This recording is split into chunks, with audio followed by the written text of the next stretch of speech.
27 अप्रैल के दिन बद्रीनाथ धाम के कपाट खुलते ही बाबा बद्री विशाल के दरबार पर भक्तों का सैलाब उमड़ गया। तब से अब तक रोजाना बद्रीनाथ में आने वाले यात्रियों की संख्या बढ़ते ही जा रही है। लेकिन अब आसमान से लगातार बरसती आफत और उस कारण रास्तों का जानलेवा बनना भक्तों और यात्रा को सुरक्षित करवाने की जिम्मेदारी लेने वाले लोगों के लिए परेशानी का सबब बन गया है। इसके बाद अब मौसम विभाग ने भी अगले 48 घंटों के भीतर बद्रीनाथ, केदारनाथ समेत पहाड़ी इलाकों में बारिश और बर्फबारी का पूर्वानुमान लगाया है। लिहाजा चमोली प्रशासन ने अलर्ट मोड जारी कर दिया है। मौसम विभाग द्वारा जो अलर्ट जारी किया गया है उसके क्रम में जनपद में धीमे धीमे लगातार बारिश हो रही है।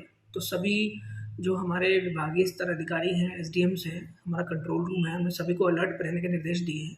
साथ ही साथ जो हमारे ऐसे पॉइंट्स हैं जहां खासकर कभी रोड ब्लॉक होता है, जो स्लाइड प्रोन जोन्स हैं, वहां पर हमने दोनों जगह पर रिलीफ पैकेट बना के रखे हैं कि ज़्यादा टाइम अगर यात्रियों को अपना वेट करना पड़ता है तो उनको हम कुछ रिलीफ सामग्री दे सकें।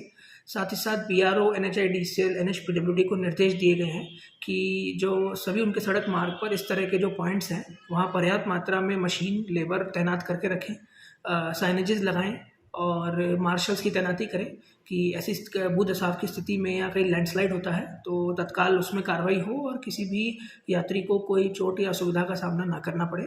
और जो और भी संबंधित विभाग है उन सभी को अलर्ट पर रहने के निर्देश दिए। चारधाम यात्रा के दौरान हल्की बारिश के बाद ही बीते शनिवार को एक पहाड़ी का बड़ा हिस्सा टूटकर बीच हाईवे पर आ गया था, जिस कारण यात्रियों को करीब 9 घंटे तक भूखे प्यासे सड़क खुलने का इंतजार करना पड़ा।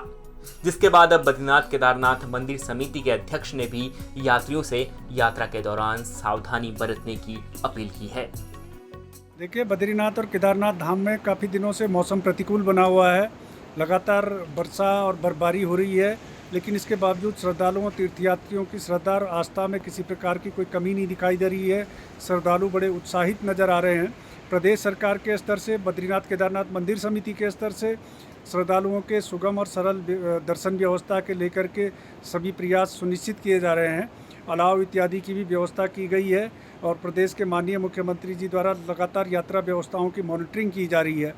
लेकिन इसके बावजूद हमारा विनम्र अनुरोध है, खास करके केदारनाथ धाम की यात्रा पर आने वाले श्रद्धालुओं, तीर्थयात्रियों से कि वो अपनी यात्रा का कार्यक्रम प्रारंभ करने से पहले मौसम का अपडेट लें और केदारनाथ धाम में आवास इत्यादि की व्यवस्था सुनिश्चित करके ही वो केदारनाथ धाम की यात्रा करें। खास करके बच्चों और बुजुर्गों के साथ में यात्रा करने वाले श्रद्धालु इस को विशेष एहतियात बरतने की आवश्यकता है। और इसके साथ ही जो लोग किसी प्रकार की स्वास्थ्य संबंधी समस्याओं से जूझ रहे हैं उनको अपने डॉक्टर से सलाह इत्यादि लेनी चाहिए और प्रदेश सरकार के स्तर से जो हेल्थ एडवाइजरी जारी की गई है उसका अनुपालन सुनिश्चित करके ही वो यात्रा का कार्यक्रम बनाएं तो उन्हें किसी प्रकार की कोई कठिनाई नहीं होगी। बद्रीनाथ और केदारनाथ की यात्रा अभी शुरू ही हुई है, लेकिन इन शुरुआती दिनों में ही मौसम ने बुरी तरह यात्रा को प्रभावित कर रखा है।